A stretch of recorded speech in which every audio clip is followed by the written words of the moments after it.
मेघनाद इंद्रजीत के मारे जाने के बाद उसकी पत्नी सुलोचना का जीवन दुखद हो गया। इसके बारे में विभिन्न ग्रंथों और कथाओं में अलग अलग विवरण मिलते हैं। वाल्मीकि रामायण में सुलोचना का विस्तृत वर्णन नहीं मिलता है।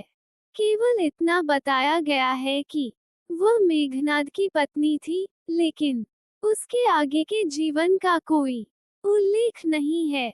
रामचरितमानस में तुलसीदास की रामचरितमानस में भी सुलोचना के भविष्य के बारे में विशेष विवरण नहीं मिलता।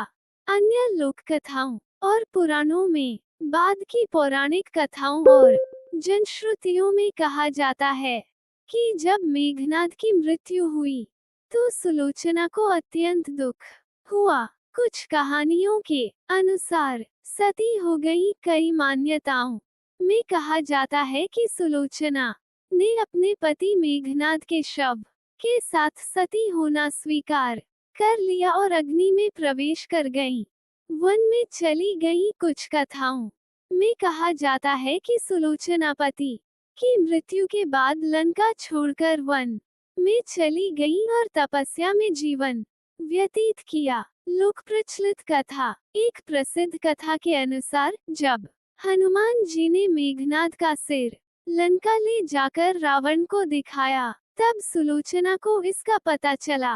वह अपने पति के वध से अत्यंत दुखी हुई। ऐतिहासिक रूप से प्रामाणिकता की दृष्टि से देखें तो मूल रामायण में सुलोचना के अंतिम भाग्य का कोई स्पष्ट उल्लेख नहीं है, लेकिन लोककथाओं और परंपराओं में उनकी सती होने या संन्यास लेने की बातें प्रचलित हैं।